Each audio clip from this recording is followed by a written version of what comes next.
Bonjour à tous, donc bienvenue pour la première vidéo de ce challenge. L'objectif, c'est de démarrer une marque de zéro avec vous. Et je vous ai même fait un petit schéma pour essayer de structurer toutes les étapes qui vont nous permettre d'avancer sur le sujet. En partant, si vous voyez, du point de départ, avec pas mal d'étapes que je vais pas détailler ici. Je propose directement de démarrer sur la première partie, à savoir trouver une idée de niche.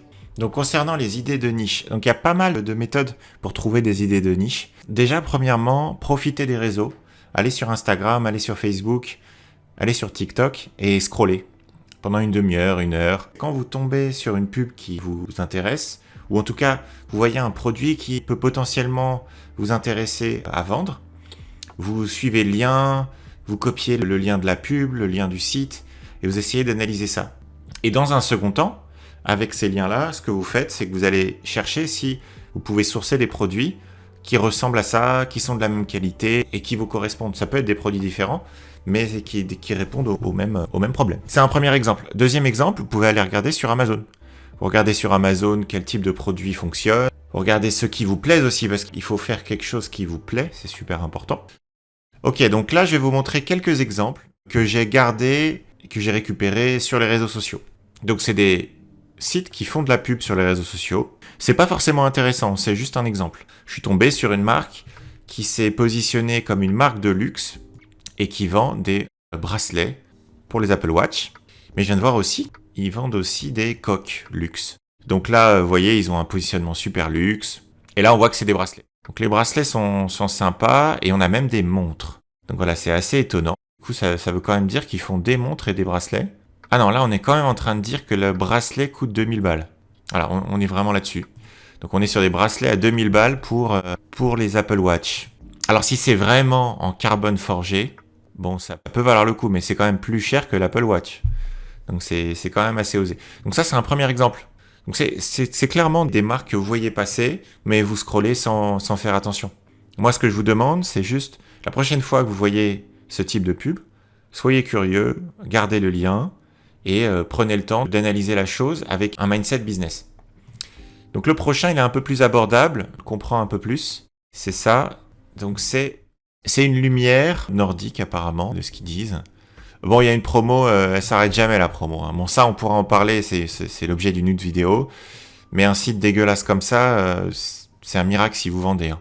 Les trucs, qui clignotent, le add to cart, il se secoue. Ça, c'est pas une marque, ça crie arnaque. Voilà. Il n'y a pas photo, free shipping, le truc bien dégueu, enfin bon. Ni fait, ni à faire. Le seul truc, c'est qu'effectivement, les photos sont sympas, ce qui me laisse penser que les photos n'ont pas été faites par la personne qui vend. On va pas faire une analyse détaillée du site, hein, mais là, je ferais bien une recherche inversée sur Google, des choses comme ça. Donc là, c'est un exemple de produit. Qu'est-ce qu'on a d'autre? Donc là, on a quoi? Back Pain Relief. Donc je crois que là, c'est un compte Insta qui vend plein de trucs autour de la niche « J'ai mal au dos ». Donc là, qu'est-ce qu'on a comme solution? On a des problèmes pour des coussins à mettre sous le dos, des coussins à mettre entre les jambes, back pain. Voilà, donc là, on est autour des douleurs.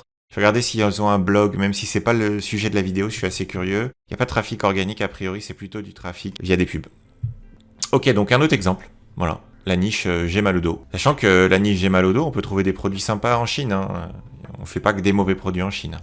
Là, on est sur de la fashion, donc des beaux produits. Ça, c'est photoshopé dans tous les sens. Hein. Le produit, il n'y a pas un monde dans lequel le produit ressemble à ça. Mais bon, c'est cool de l'avoir fait comme ça. C'est un peu mensonger, je pense. Donc là, on a des promos ici qui tournent. On a des special offers façon AliExpress ou Temu, super.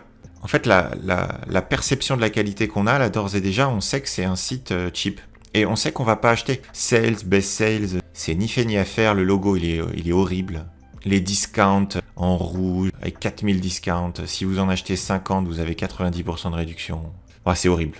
C'est horrible, c'est ni fait ni à faire. Le module de review alors qu'il y a 0 review. Enfin, là, c'est vraiment un textbook de ce qu'il ne faut pas faire en e-commerce. Hein. Si jamais, d'ailleurs, vous voulez une vidéo de ce type-là, où je détaille ce qu'il faudrait faire et ne pas faire sur un site, en comparant un site qui, pour moi, répond à des critères corrects versus ce type de site, n'hésitez pas à me le dire, je peux faire une longue vidéo là-dessus. Mais là, c'est pas l'objet, donc on revient sur le thème. Donc voilà, c'est un autre exemple. Donc là, ici, je voulais vous partager des exemples qui sont des boutiques que vous trouvez en scrollant sur les réseaux sociaux. Après, vous avez une autre technique, comme je vous ai dit, vous allez sur Amazon, vous allez sur AliExpress, vous allez sur Temu, et vous cherchez des produits un peu n'importe comment, que ça soit par problème, par solution, par type de produit, et vous découvrez des choses. Je vais vous donner un autre exemple derrière. Donc voilà, un autre exemple pour trouver des idées de produits. Vous allez sur AliExpress, et vous faites des recherches. Donc moi, par exemple, une recherche qui me tient à cœur, je me suis jamais lancé dans cette niche-là, mais c'est clairement une niche qui a un potentiel. C'est la niche des bagues pour hommes. Voilà, tout simplement. Et pourquoi je sais que c'est une niche qui a un potentiel? Déjà parce qu'on a tendance, en tant qu'homme, à porter des bagues. Et ça ne fait qu'accroître avec le temps. Regarde, je vous montre pour preuve.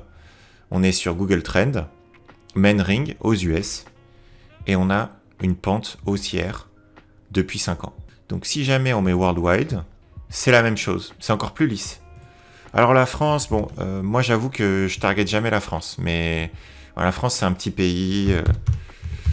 Je suis pas forcément fan. Est-ce qu'on peut targeter l'Europe? Non, on peut pas targeter l'Europe. Bon, voilà, mais en tout cas, United States et Worldwide, c'est une tendance haussière. Donc si c'est haussier aux US, c'est haussier en France, faut pas se leurrer. Donc voilà, donc qu'est-ce qu'on voit? On voit pas mal de bagues. Je suis pas en train de dire qu'il faut acheter sur AliExpress. Je suis en train de dire qu'AliExpress, c'est le reflet d'une partie de ce qui est fait en Chine. Donc c'est déjà super intéressant. Donc là, on voit plein de designs, plein de modèles. Honnêtement, c'est assez joli. Après, si jamais, par exemple, on part sur ce type de produit, on peut nicher ça sur un produit spécifique. Là, typiquement, c'est une niche, on est sûr qu'on peut réussir. Il y a un potentiel qui compte, c'est comment le job va être exécuté. Mais c'est une niche qui marche. Il n'y a aucune raison qu'on ne vende pas de produits si on vend des bons produits, si on respecte les clients et si on a un bon service après-vente. Il n'y a aucune raison. Voilà, faut juste bien choisir ses produits, avoir une bonne niche, avoir une bonne marque. Donc ça, c'était un des exemples. Là, d'ailleurs, regardez, cette bague-là spécifiquement, donc ce qui est un peu gladiateur, ça, je l'ai vendu sur Vinted par le passé. Je l'ai acheté ici et je la vendais 10 fois plus cher sur Vinted. Je serais plutôt d'avis qu'il y a un potentiel pour sourcer des bagues bien faites, peut-être uniquement en argent, parce qu'en fait, on peut en trouver en argent en Chine. Il faut faire attention sur AliExpress, donc il faudrait peut-être directement aller sur Alibaba, donc avec des collections différentes, mais où les leads ne viennent pas de la pub, mais viennent de recherche organique. Donc il faudrait faire des articles de blog, mais bon, c'est pas le but ici. Donc là, si on revient au thème, moi je vais vous parler de la niche qui pour moi a un potentiel. Donc voilà, on revient sur la niche qui pour moi a du potentiel, et c'est une niche que j'aime bien. Les puzzles sur le Japon de 500 ou 1000 pièces. Donc si on regarde sur Amazon, qu'est-ce qu'on trouve? Tous les puzzles qui sont sponsorisés ici, là, plus le choix d'Amazon, c'est des puzzles qui sont sympas. Moi, perso, je les aime bien. Là, on est sur des puzzles assez cool. Ok, 30 balles quand même. Après, le reste, c'est poubelle. Enfin, après, ça dépend quelle personne on vise. Mais honnêtement, là, c'est vraiment fait et surfait. C'est Kyoto. Celui-là, il est sympa. Celui-là, il est sympa. Donc là, on voit, d'ores et déjà, on voit qu'il y a des gens qui font des puzzles en ayant recours à l'IA. J'ai l'impression que c'est des puzzles qui sont faits via du print on demand. On voit que c'est de l'IA. Là, cette photo, c'est de l'IA. Et ici, on voit qu'il n'y a pas de box customisée. Donc voilà, donc là, ça, c'est du print on demand. Je ne sais pas si ça se vend, parce que je ne sais pas si vous remarquez, mais il n'y a pas de review. Donc, c'est peut-être quelqu'un qui se lance. Là, on est sur quelque chose de sérieux. Il y a des packaging.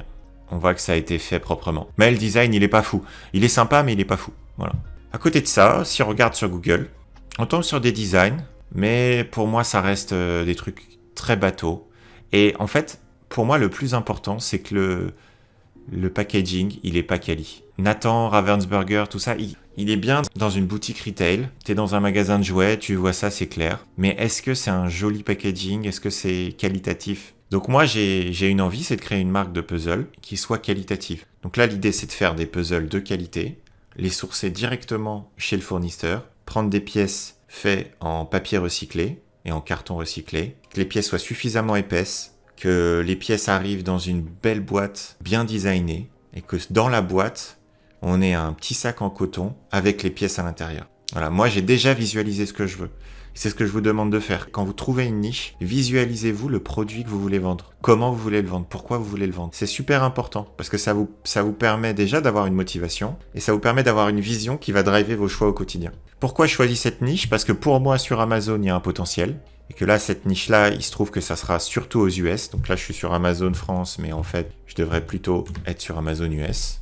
Voilà, donc là je suis sur Amazon US. Si je cherche Puzzle Japan, on voit qu'il y a des choses qui sont faites par l'IA. Chose intéressante, plus de 50 achetés dans le dernier mois. Donc là, ils mettent pas en avant la boîte. 9 $, c'est ultra surprenant. Ça doit pas être de la qualité, faut pas se leurrer. C'est pas ça que je veux vendre. Moi, je veux vendre quelque chose de qualité, quelque chose qu'on garde dans la durée. Donc ça, c'est 100% du print on demand. Donc là, si je regarde ce qu'ils font... Ah ouais, ok, à la base, ils font des chaussettes, les gars. Ah ouais, c'est dingue. Désolé, mais je suis tombé loin, là. Toujours sur les puzzles. Donc là, maintenant, si on regarde ici, ce que j'avais dit, c'est d'essayer de trouver des idées de niche. Et après, d'étudier la concurrence et les coûts éventuels. La concurrence, on l'a déjà étudiée en regardant Amazon, en regardant Google. Et maintenant, ce qu'on va faire, c'est qu'on va regarder les coûts éventuels d'achat.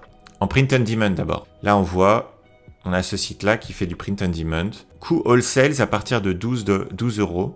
Il y a plusieurs tailles possibles. Grosso modo, il faut compter entre 11 et 15 €. Voilà, pour faire simple. Entre 11 et 15 € pour des puzzles qui sont imprimés et qui sont envoyés, je pense, directement au client. Mais si vous voulez, par exemple, faire du print on demand avec une boutique Shopify, il faut demander à tous les partenaires que vous trouvez. Là, je l'ai trouvé sur Google.